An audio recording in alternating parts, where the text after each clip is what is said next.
Ask you the same question. Joe Stack, a patriotic American, born and raised in America, who belongs to the Tea Party, just hated the IRS for whatever reason, whatever ideology, took a plane and smashed it, killing himself in a suicide mission into the IRS building in Texas. No one considered what kind of ideology that he belongs to, if he's a Christian, what kind of faction of Christianity, and who has an effect upon them. And some people would not even call it a terrorist act. Someone in Pennsylvania the other day, a couple of months ago, took a machine gun, went into a gym, and killed 13 people for Right, no so, crime okay. that they have committed. Okay, because we have to just keep it. So what you're saying is we see these acts of violence or terrorism being carried out, but they have nothing whatsoever to do with Islam. Yet they're Muslims that we see. In Islam. Okay. And the big mistake that we make is that we make the criminal the ideologue. The criminal is a criminal. If you go to any jail, everyone is innocent. Okay. So you want to believe the criminals? Are they credible? If you want to judge them, let's look at Islamic law and see the punishment of indiscriminate killing of innocent people. There's no higher punishment in Islam. Okay, we will turn it over back to Robert and Daniel in a few minutes, but let's turn it over to Abdullah to give him an opportunity to speak. If it's true that Islam has been hijacked, like many people claim, if that's true, how come 1.5 million or billion Muslims couldn't protect Islam from such a minority of radicals that have seemed to have hijacked the religion itself? Why couldn't they have saved the religion from this small minority? So, Salman, just to clarify your question, you're saying that why couldn't the majority of Muslims, being in vast greater numbers, save the hijacking from the minority? Is that what you're asking? Yes. If it's true that Islam has been hijacked. Look, I guess the first thing that I would say is that Islam has been no more hijacked than Christianity has been hijacked. We don't need to look beyond the United States of America to see numerous terrorist attacks, not only carried out by Christians, but actually in the name of Christianity. Eric Rudolph would be a prime example.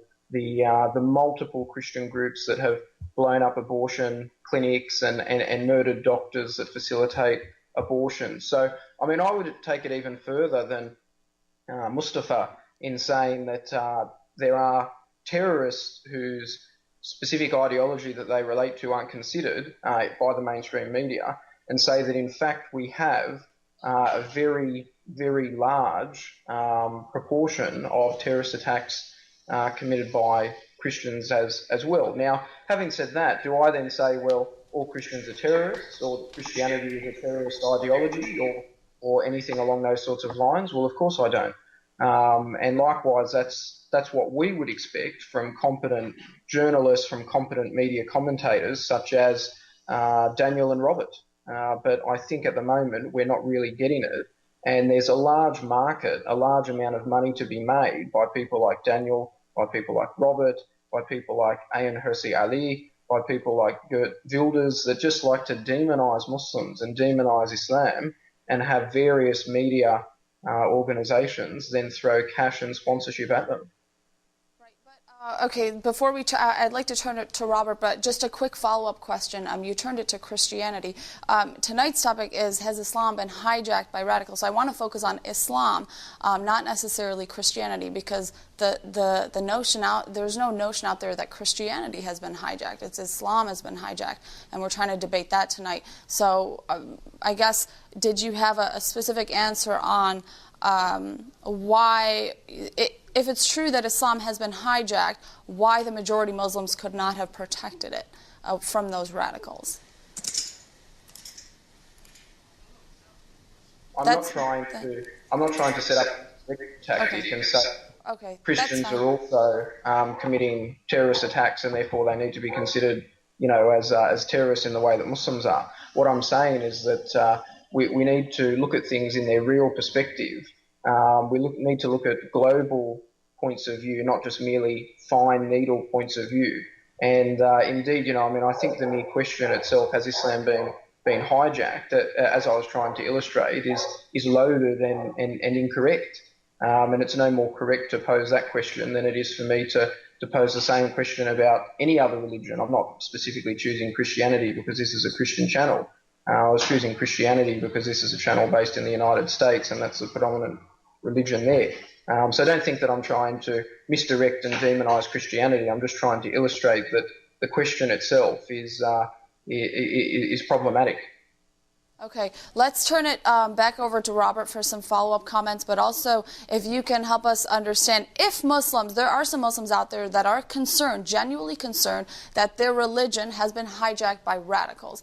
I don't want to say any names, but there are certain individuals out there that carry out acts of terrorism under the name of Islam.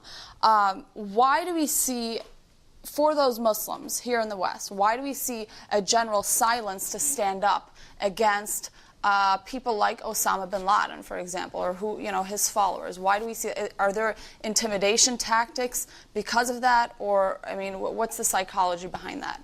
Well, that's a very important question, Summer, and that really gets to the heart of the matter because, we hear these gentlemen speaking about Christianity being responsible for all these, allegedly responsible for all these terrorist attacks, whereas Islam has no responsibility for the terror attacks. There's a tremendous amount of bad faith in what they're saying because, in the first place, you're talking about maybe half a dozen murders of abortion clinic doctors and no Christian church accepting that or saying that that's a good thing, whereas you have thousands, actually over 16,000 terror attacks carried out in the name of Islam since 9/11 alone, and those all have had the approval of Islamic clerics in various places. I'm very glad to hear that there are other Islamic clerics who say that they're a bad idea and should not have been done. But there's very broad approval, particularly in places like Pakistan and Iran, Saudi Arabia, Egypt, very immense approval for the ideology represented by Osama bin Laden and other jihad terrorists.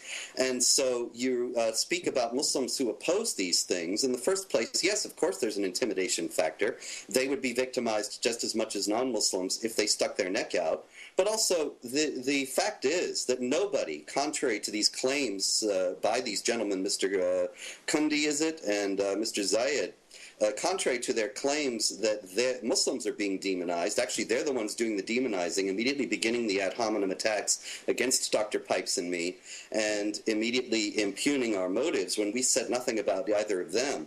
And they are the ones who are sidestepping the real question, which is, what is it in the teachings of Islam that the Islamic jihad terrorists are able to exploit and can and do exploit in order to justify their actions among peaceful Muslims and make recruits among them?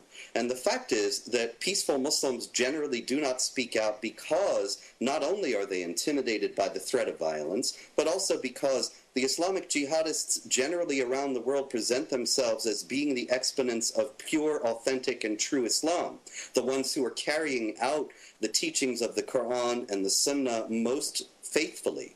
And as a result of that, the so-called moderates or peaceful Muslims don't actually find generally that they have a theological or jurisprudential leg to stand on within Islam.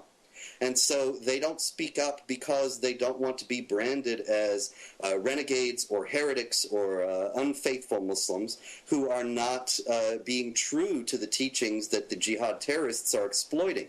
It's noteworthy that we have seen international riots about cartoons. We have seen international riots about a statement that made by the Pope in passing. We have seen international riots about various other things, but we've never seen any kind of protests or any kind of anger in the Islamic world against these people who are supposedly criminals who are twisting the peaceful and true teachings of Islam. Nobody seems to get upset about them all over the Islamic world, and yet they continue in large numbers to commit terror attacks and to justify them in the name of Islam. There's absolutely no comparison that can be made to a handful of abortion clinic bombers who've been condemned by every Christian group on the planet. With that, we have to take a quick break. When we return, we'll continue on tonight's topic. Has Islam been hijacked by radicals? We'll also start to take your calls. Our line is 248-416-1300. Call us live on Jihad Exposed here on ABN. We'll be right back. The United States is not and will never be at war with Islam. In fact,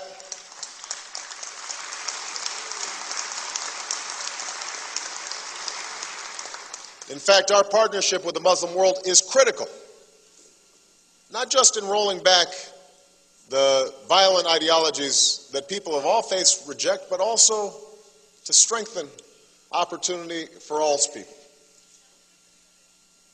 I also want to be clear that America's relationship with the Muslim community, the Muslim world, cannot and will not just be based upon opposition to terrorism.